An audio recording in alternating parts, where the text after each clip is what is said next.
एक और बड़ी खबर मध्य प्रदेश से, जहां मध्य प्रदेश में कफ सिरप से 23 मौतों के बीच देश की सबसे बड़ी लेखा एजेंसी सीएजी का बड़ा खुलासा हुआ है। जी हां, केंद्र सरकार द्वारा प्रतिबंधित कई दवाओं को बार बार खरीदा गया।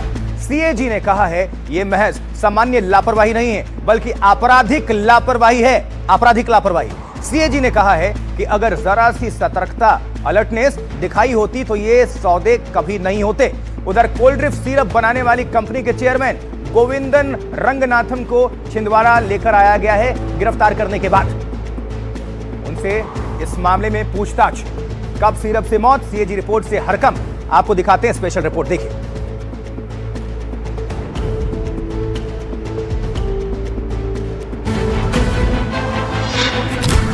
जहरीला कफ सिरप पीने से मध्य प्रदेश में 23 बच्चों की मौत के आरोपी श्रीसन फार्मा के चेयरमैन गोविंदन रंगनाथन को चेन्नई से गिरफ्तार कर छिंदवाड़ा ला गया है।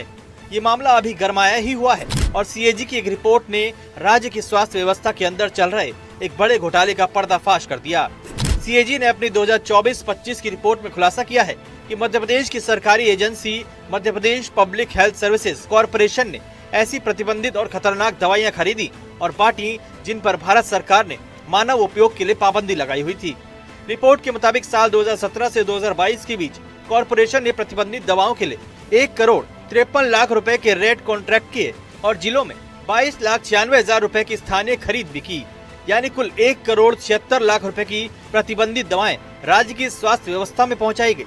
इस मामले के सामने आने से मध्य प्रदेश की स्वास्थ्य व्यवस्था नए सवालों में घिर गई है।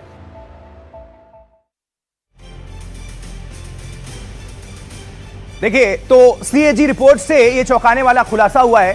केंद्र सरकार द्वारा पाबंदी लगाए जाने के बावजूद एमपी मध्य प्रदेश द्वारा उन दवाओं को खरीदा जाता रहा। सवाल है क्यों खरीदा जाता रहा? अगर नहीं खरीदे गए होते तो ये बच्चे अभी मारे नहीं गए होते। जैसे 2021 में 518 दवाओं पर पाबंदी लगी। पाबंदी के बावजूद इन दवाओं के लिए टेंडर्स जारी कर दिए गए और अस्पतालों को ये दवाएं सप्लाई भी कर दी गई। सबसे चौंकाने वाली बात तो यह है कि जिन दवाओं को केंद्र सरकार ने सालों पहले बैन किया, उन्हीं का करोड़ों का सौदा सरकारी दस्तावेजों में दर्ज है। अब उदाहरण के तौर पर मेट्रोनिडाजोल प्लस नॉरफ्लॉक्सासिन, ये आमतौर पर सभी खाते हैं। 10 मार्च 2016 को गैजेट अधिसूचना के जरिए बैन किया गया था इसे। इसके बावजूद 27 अक्टूबर 2016 और 1 जुलाई 2017 को इसके रेट कॉन्ट्रैक्ट किए गए और 32.14 लाख की खरीद हुई। और इसी तरह एजिथ्रोमाइसिन प्लस सेफिक्सिम, जो 10 मार्च 2016 को ही बैन हुआ था, उसे 2 बार 2018 और 2020 में फिर से खरीद लिया गया और जिसकी कीमत 1,21,00,000 से ज्यादा थी। सीएजी ने अपनी रिपोर्ट में कहा है यह लापरवाही आम नहीं है, बल्कि अपराध के बराबर यह लापरवाही है, आपराधिक। अब आपको कुछ और डिटेल्स देते हैं क्योंकि यह सभी की जिंदगी से जुड़ा हुआ है और यह खबर विस्तार से आप सभी तक पहुंचाना जरूरी है क्योंकि आपके मासूमों से, आपके परिवार में देखिए किस तरह से एमपी और राजस्थान में जो बच्चे हैं वो मारे गए हैं। तो सबके घर में नन्हे मुन्ने मासूम हैं। अब थोड़ा अपडेट कर देते हैं। अगर विभाग और कॉरपोरेशन ने जरा सी सतर्कता दिखाई होती तो टेंडर जारी करने से पहले प्रतिबंधित दवाओं को हटा दिया गया होता तो ये सौदे कभी नहीं होते, सीएजी ने कहा। लेकिन हुआ उल्टा। प्रतिबंधित दवाओं को, मतलब जो दवाएं बैन हैं, उनको सरकारी अस्पतालों तक पहुंचा दिया गया और करोड़ों रुपए जनता की जिंदगी से खिलवाड़ में खर्च कर दिए गए। मर कौन रहा है? आम लोगों के बच्चे।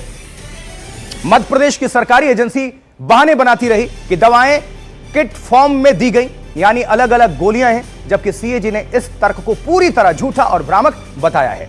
मध्य प्रदेश में 23 और राजस्थान में 4 बच्चों की मौत के बाद एसआईटी छिंदवाड़ा कफ सिरप कांड की जांच में अब जुटी है। अगर पहले से मान लीजिए कर लिया गया होता तो इसकी नौबत नहीं आती, लेकिन कुछ पैसे, चंद पैसे कमाने के चक्कर में मासूमों की जिंदगी से खिलवाड़ हो गया। तमिलनाडु की कंपनी श्रीसन फार्मा के मालिक गोविंदन रंगनाथन को गिरफ्तार किया गया है और छिंदवाड़ा उनको लेकर जाया गया है। इन हालात में सीएजी की रिपोर्ट एक और सवाल खड़ा करती है कि क्या यह सिर्फ एक फैक्ट्री की गलती थी या फिर मध्य प्रदेश की पूरी स्वास्थ्य व्यवस्था की बीमारी? Question mark.